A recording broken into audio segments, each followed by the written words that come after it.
Saudações, nação rubro-negra, eu sou Samuel Leal e esse é mais um Fly em Foco chegando para você. E nesse vídeo nós vamos trazer o Bruno Chatá, que é advogado e especialista em gestão de futebol. E ele vai mostrar para nós hoje o segredo do Flamengo para uma gestão tão eficiente de futebol que gera receitas estratosféricas para o futebol do Flamengo. Então já chega, se você não é inscrito no canal, se inscreve no canal, ativa o sininho e deixa o seu like, até porque hoje é o meu aniversário e me presenteia curtindo esse vídeo e comentando nesse vídeo, beleza? Assista esse vídeo comigo, no final eu vou trazer um breve comentário sobre o tema.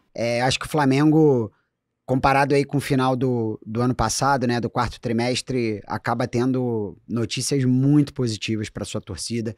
É claro que dentro do campo, em que pese a eliminação aí da Copa do Brasil, o clube tem uma performance sólida no Campeonato Brasileiro e também com a classificação essa semana.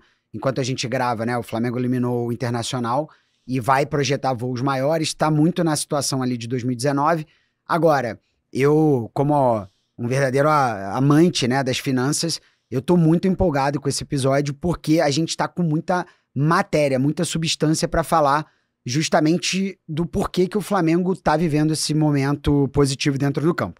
Em primeiro lugar, a gente vai falar um pouquinho do balanço semestral. Quando a gente fala aqui, né, que é dever de transparência dos clubes, a gente às vezes, como foi o caso do Botafogo, a gente acaba batendo porque o clube não apresentou o seu balanço, ou seja, em maio desse ano o clube não apresentou as suas contas de 2024. Clubes como o Flamengo e o Palmeiras, eles, até por uma questão de governança, de transparência, eles divulgam os seus balanços de meio de ano. Ou seja, é muito mais fácil a gente ir medindo esses clubes ali mês a mês, ano a ano, se você tem um acesso a essas informações. E especificamente, esse balanço de primeiro semestre do clube foi espetacular. Isso só mostra, rapaziada, que o Flamengo e o Palmeiras, eles não têm, vamos dizer assim, preocupação com aquilo que vai ser mostrado no balanço.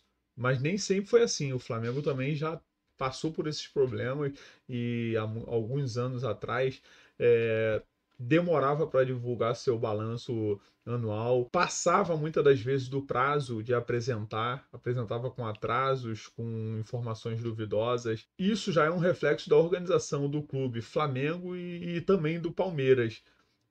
Você vai ver que é um padrão para todos os outros clubes ter esse problema de apresentar sempre atrasado e muitas das vezes nem mesmo apresentar. Vamos continuar assistindo o vídeo e depois eu comento. Espetacular por quê?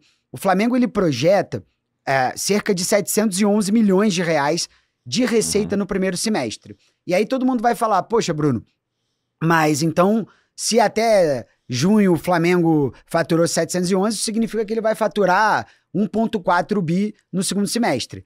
Na verdade não, porque o nosso calendário ele não é um calendário anual uniforme. Como as principais competições elas são principalmente focadas no segundo semestre, então ali Copa do Brasil, Libertadores e grande parte do Brasileiro, geralmente os clubes arrecadam menos na primeira metade do ano, justamente porque o fluxo de caixa vai apertando, porque as receitas de direito de transmissão elas são pagas gradualmente, ainda que os clubes reportem todas essas receitas de forma global no seu balanço. E além disso, o primeiro trimestre o estadual paga menos, em janeiro você tem 1 ou 2 jogos de bilheteria em casa, então o fluxo de caixa mais robusto dos clubes, de fato, ele começa a pegar ali de março, abril para frente, né? Então, de fato, você ter os 711 milhões aí no primeiro semestre é um indicativo de que o Flamengo pode chegar na casa ali de 1,6, 1,7, 1,8, a depender do que ele faça daqui para frente, claro, né? Exatamente. E o clube, ele traz outros sinais, né? Porque a gente, até o relatório Convocados, a gente sempre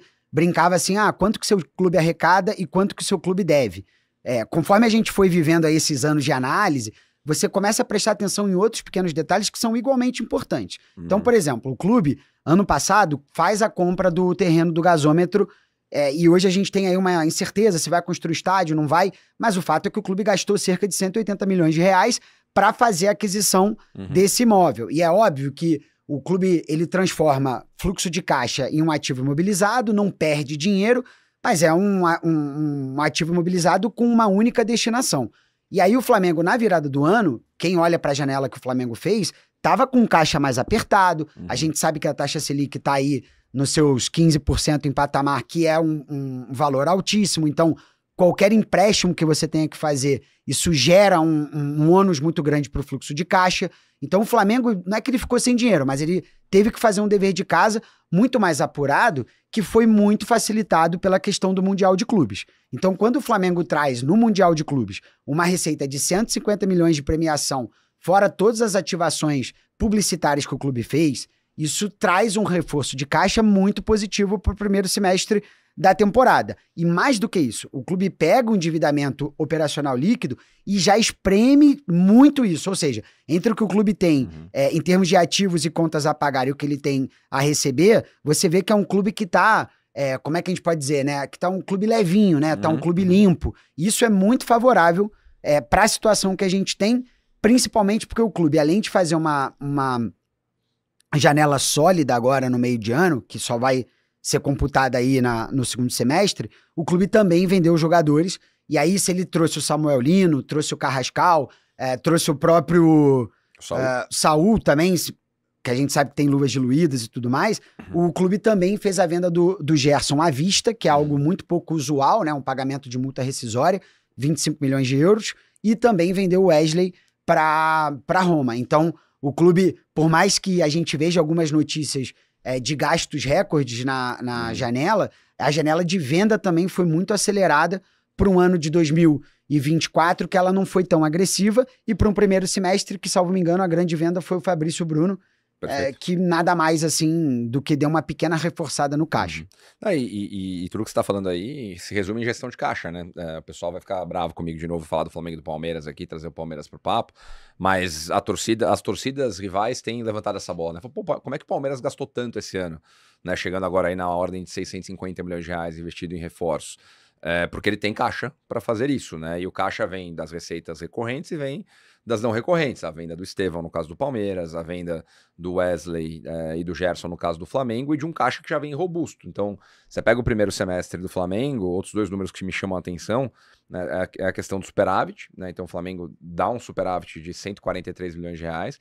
E além de ter comprado um terreno, né, um desembolso na cabeça no passado, né? Acho que foi outubro. O Flamengo comprou o terreno, isso. 180 milhões. Apesar disso, o Flamengo tem um caixa ainda 150 milhões de reais. Exatamente. Então, mostra uma gestão financeira muito qualificada que consegue, por conta da geração de caixa mensal do clube, ter capacidade de fazer o nível de investimento, de comprometer o investimento que o Flamengo comprometeu agora na janela de julho.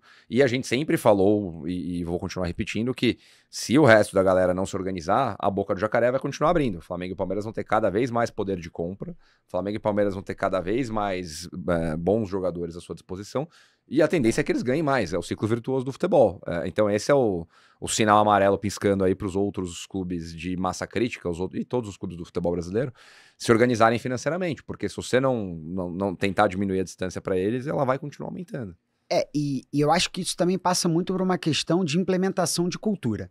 Então, se você olha para as finanças do Flamengo, o clube praticamente tem um endividamento nulo face à sua receita, e olha um clube que na virada do ano estava sem caixa, estava com caixa bem espremido, o Flamengo nesse primeiro semestre, mais do que os 150 milhões de caixa, o Flamengo faz uma variação positiva de 56 milhões de reais em caixa. Então, assim, o Flamengo ele podia perfeitamente ter comprado atletas com obrigações a pagar, a perder de vista, mas como o clube, assim como o Palmeiras, assim como outros clubes que estão sendo bem geridos, o próprio Bahia, a gente vai falar um pouquinho aqui do São Paulo também, são clubes que entendem a realidade dentro do que eles se propuseram para aquele período. Então, se o Flamengo falou, olha, nós não vamos gastar no primeiro semestre, isso foi cumprido à risca, para que no segundo o clube pudesse fazer uns investimentos a longo prazo. Então, isso é muito importante, porque aí quando a gente olha o que o Flamengo ainda tem a pagar, a diferença entre o que o Flamengo tem a pagar e receber por atletas, é um valor de 229 milhões de reais. Ou seja, algo que se você diluir por 2, 3 anos, considerando que o clube vai ter mais ou menos 1,5 bilhão de receita todo ano, é nada. E isso vai fazer com que o clube acabe se perpetuando dentro de uma elite.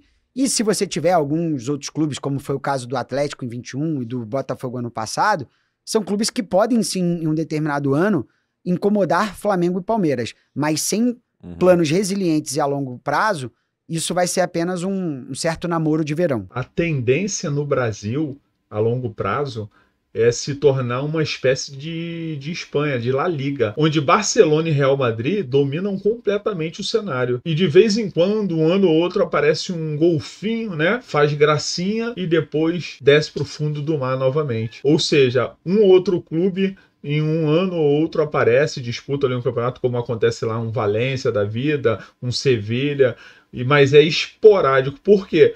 Tudo devido à organização financeira. O Flamengo, ele corta na carne quando é necessário. Você vai ver, no primeiro semestre, a própria torcida do Flamengo estava questionando demais as poucas contratações. A única contratação foi a do Juninho Azerbaijão, que não rendeu, veio muito barato, 5 milhões de dólares.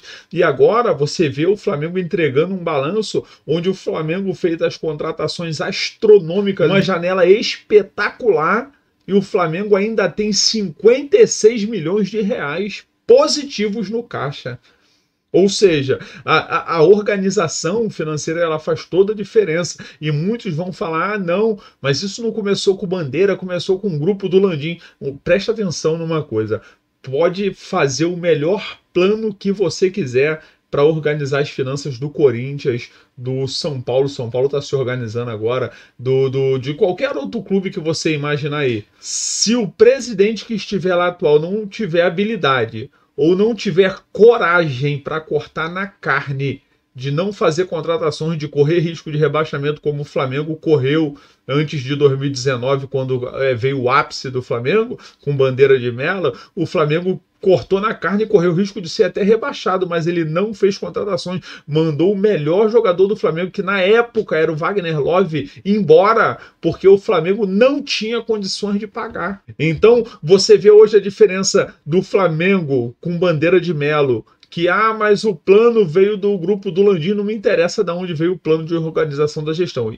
Interessa que a execução dele foi através do Bandeira de Melo, que teve pulso para cortar na carne. Aí você vai ver, hoje você vê o Corinthians contratando o Depay, pagando quase 4 milhões de reais, mas não consegue pagar 5 milhões por Cuiabá, mas paga 4 milhões por mês por Depay.